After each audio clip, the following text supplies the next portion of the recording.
Hebreus 5, Mateus 23, de 23 a 39. Jesus continua criticando e confrontando fariseus e escribas. Vocês, escribas e fariseus, são hipócritas. Ele sempre falava isso. Porque vocês não se esquecem de dar o dízimo da hortelã, da erva doce e do cominho, mas se esquecem dos preceitos mais importantes da Torá, que são a justiça, tzedakah, a misericórdia, hesed, e a fé em Deus. Fé é fidelidade. Fidelidade é verdade. Vocês deveriam dar o dízimo e também se lembrar destas coisas. Vocês são guias cegos, porque coam um mosquito e engolem um camelo. Vamos tentar explicar isso aqui. A elite religiosa, muito ciente das tradições, né, das práticas e das ordenanças cerimoniais, tinha muito cuidado, muito escrúpulo, muita observância em relação a, por exemplo, coar um mosquito de um vinho. Vinho de um mosquito, o mosquito era um bicho impuro, o camelo também era um bicho impuro, né? Um animal impuro. O mosquito era o menor de todos, o camelo o maior de todos. Eles se preocupavam muito, não podemos tomar o vinho com mosquito. Mas não estavam no camelo. É isso que Jesus está falando aqui, tá? Depois, Jesus fala assim: vocês se preocupam em dar o dízimo, né, da hortelã, do cominho, que tinha que dar o dízimo para... Deus tinha estabelecido isso. Dar o dízimo dos frutos da terra, os primeiros frutos para o templo. Mas o mais importante realmente da Torá, isso é importante. A sobrevivência dos sacerdotes, de todos aqueles que serviam no templo, dependia disso. Obviamente que era importante. Mas o mais importante, o que realmente é o espírito da Torá, é o quê? Tzedakah, a graça, a misericórdia, né? O amor, a compaixão com o próximo. Isso aqui é importante, porque o objetivo da lei sempre é proporcionar um ambiente favorável que todos vivam em harmonia e que um não prejudique o outro. Não adianta nada você se preocupar em, né, ter aquele escrúpulo todo em obedecer às regrinhas mínimas, mas o máximo que é isso, que é realmente o que interessa, você não obedece. É isso que Jesus está falando. O dízimo do cominho está expresso na Mishnah, né, que é a parte do Talmud. E então, Jesus está mostrando que eles têm duas peças e duas medidas. Eles são muito rígidos na observância de leis que não têm tanta importância e não têm a mesma rigidez na observância daquilo que realmente importa. Que é o que tem mais importante. Ele falou, não, as duas coisas têm que ser seguidas. Aquilo, porque Deus mandou, ele sempre fazia questão de falar que tinha que obedecer a Torá. Ele sempre fazia isso. Mas não pode esquecer do fundamento, que é o amor. O fundamento de tudo é o amor pelo próximo, né? Então ele continua.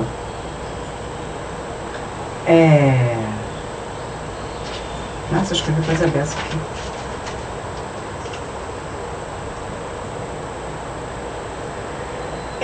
Era como se fosse assim, tivesse um excesso de zelo pelas coisas menores e nenhum zelo pelas coisas maiores.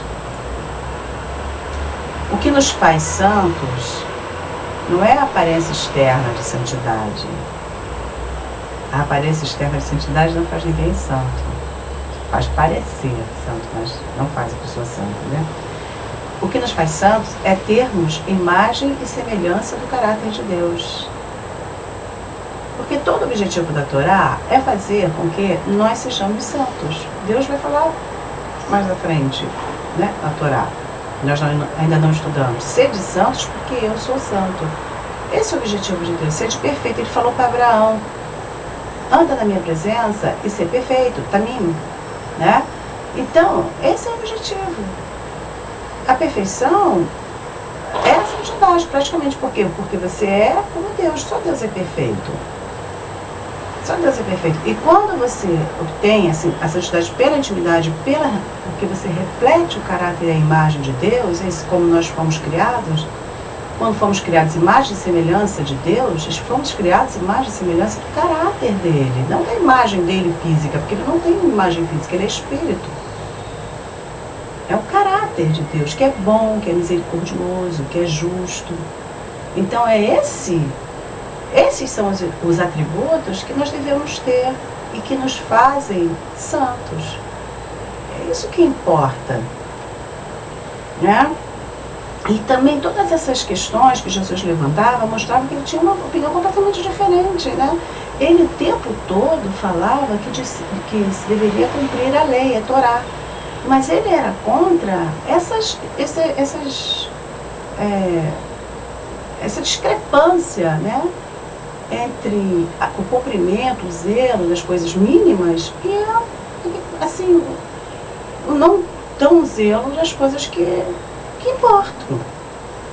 Era essa a diferença de Jesus. Era isso que ele ficava, vamos dizer assim, indignado, né? Com as pessoas que eram responsáveis pela divulgação da Torá, pelo ensino da Torá ao povo. É isso que incomodava. Por isso que ele fala, vocês façam o que eles dizem, mas cuidado, não imitem o que eles fazem, porque eles não fazem o que eles falam.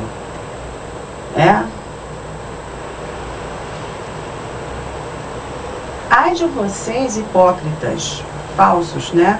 Porque limpam o copo por fora, mas por dentro o copo está cheio de rapina e intemperança. Rapina é desonestidade, né? Iniquidade. Intemperança é falta de poder de controle próprio. Aqui no grego é acrasia. Acrasia é poder, não tem poder, não tem autopoder, não se domina. A intemperança é a falta de autodomínio. O copo deveria estar limpo por dentro e por fora. Mas Jesus está falando, vocês se preocupam com a parte externa. Mas a parte interna, vocês não têm a mesma preocupação. Quer dizer, tudo que faz é para ser visto, é o exterior. A pessoa não deve apenas parecer ser sadik, justo. Ela tem que ser. Jesus e os fariseus, eles realmente pensavam diferente, né? Na forma de ensinar a Torá, de transmitir a lei e as instruções de Deus. Torá quer dizer instrução. Torá é o nosso manual, é a Bíblia. A Bíblia é o nosso manual. Quando você compra um telefone celular, tem aquele manual enorme, né? Aliás, todos os aparelhos domésticos têm o fax, né, os novos telefones, as televisões, todas modernas. Se você não ler o manual, você não vai aproveitar aquilo da melhor maneira possível. Você vai ficar só no mínimo e vai até estragar. É o que acontece com a gente. Quando nós não lemos o manual que o nosso fabricante fez a nosso respeito, nós estragamos e usamos o mínimo. Não podemos aproveitar ao máximo o que ele fabricou. É igualzinho. E manual é uma coisa chata realmente de se ler. Quem tem paciência de ficar lendo o manual nesses novos, modernos, cheios de 1000 coisas para fazer, né? Eles têm 1000 funções, você tem que aprender cada uma delas, demora. Você tem que parar e ficar lendo, estudando. Mesma coisa é a Bíblia. Você tem que perder tempo, vamos dizer assim, que não é perder tempo, é ganhar tempo. Você tem que investir, a palavra melhor, investir tempo na leitura do manual para você saber como aproveitar melhor a vida. O nosso manual é a Bíblia. O que eu estou tentando fazer é dar uma mínima orientação, uma mínima do que eu já consegui aprender. Mas cada um é que tem que estudar por si. Cada um é que tem que procurar. Porque cada um é que vai saber, não dá para um explicar para o outro como é, porque isso é com a vida que a pessoa vai aprendendo. Eu posso transmitir o que eu já consegui aprender, mas ainda tem muita coisa para aprender que eu não sei. O que você pode saber é melhor que eu. Eu não sei tudo, eu sei nada. Que é o que eu estou tentando passar adiante. Jesus, cegos, limpem primeiro o interior para que também o exterior se torne limpo. Claro, porque se você transforma o seu coração, se você muda a sua maneira de pensar, é por isso que é preciso fazer, nascer de novo, ser uma nova criatura, ter uma nova mentalidade. No grego, a conversão é metanoia, mudar de mentalidade. Você tem que mudar a maneira de pensar. Não é botar uma lei, não faça isso, aí você quando pode, você faz. É você saber que não pode fazer e não fazer, porque você sabe que não convém. É porque não pode, porque não é conveniente fazer aquilo. Porque você sabe que aquilo tem consequências nefastas, que vão ser ruins, tanto para você quanto para a sociedade. Então, para que você vai fazer? Mas quando a gente não tem entendimento, a gente faz um monte de coisas erradas. Né? A criancinha, uma criancinha enfia o dedo dentro da tomada, porque ela não sabe. A mesma coisa somos nós não sabemos. Quando nós somos jovens, não sabemos nada. Nem velho a gente sabe, né? Quanto mais você sabe, mais você vê que não sabe nada. Então, quando a gente é jovem, então nem se fala, porque a gente é muito sem temperança, sem esse autodomínio. E aí é um desastre, porque é só coisa errada. É difícil um jovem fazer coisa certa. Né? Quanto mais jovem, pior. Né? Mais inconsequente, mais intemperante. Então, é isso que a gente está falando aqui. Se você mudar o interior, o exterior vai ficar limpo. Claro, se você mudar a sua maneira de pensar, automaticamente você vai agir na frente dos outros também de uma forma correta. Conforme a Torá manda, conforme a Bíblia manda. Mais ou menos Jesus está falando, né? Pare de se preocupar com o formalismo, com a forma. Pare, preocupe-se mais com o conteúdo. Olha que Jesus fala, vocês são iguais aos sepulcros caiados. Por fora são muito bonitos, mas por dentro são cheios de verme e ossos de mortos e impurezas. Quando tinha festas, mandavam pintar os túmulos, né? Os túmulos lá, especialmente em Jerusalém, o cemitério, tudo branquinho.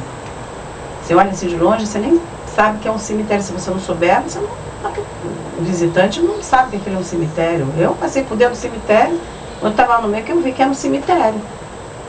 Você não sabe, porque é tudo bonitinho, não é como a gente aqui.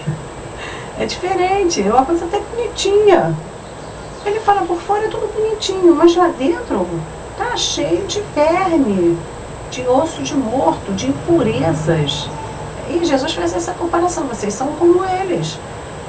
Por fora, vocês parecem muito bonitos, mas por dentro estão cheios de impureza. Ai de vocês, né? Ele falou, esse aí é o capítulo dos ais. Ais quer dizer, coitados. Vocês levantam túmulos aos profetas antigos, celebram a memória dos profetas antigos que estão mortos e dizem, se tivéssemos vivido no tempo deles, não teríamos permitido que nossos pais os matassem. Vocês mesmos é que testificam, não testemunham, de que são filhos de assassinos de profetas. Claro. Porque se você fala, se eu estivesse vivo não teria permitido que ele matasse, vai dizer, eles mataram. Eles mataram os profetas. Eles matavam os profetas, né? Quem matava o profeta não era o povo, não. Era uma partezinha do povo que ficava incomodado com o que o profeta falava. O povo sempre aderiu aos profetas. O povo sempre ia atrás dos profetas. O povo judeu sempre... Porque profeta era de Deus. Mas aquele grupinho, era um grupinho, né? Um grupinho influente. Mandava matar. Por quê? Porque não gostava de ouvir o que o profeta falava. O profeta chamava atenção, dizia o que Jesus está fazendo. todos os profetas eles fazem a mesma coisa. Eles mandam matar. Por quê? Porque diz a eles o que eles não querem ouvir. Diz a eles que eles estão agindo, não é? Eles não estão agindo de acordo com o que Deus manda. Eles não estão fazendo o que Deus está mandando. Eles estão fazendo o que interessa a eles fazer. Eles não têm aquela vontade, né, vamos dizer assim. Posso até ter, mas não estão no espírito, tá? Eles estão na letra. A letra mata. A letra mata. Quem fica na superfície da Bíblia está morto. Para você ter vida, você tem que estar no espírito. É o espírito que dá vida.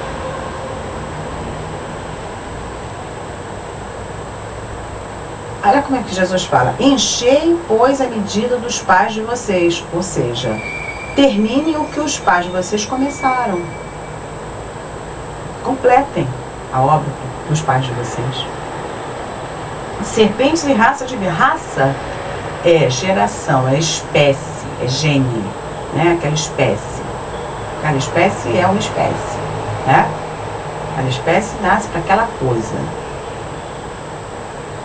Como pensam escapar da condenação do inferno?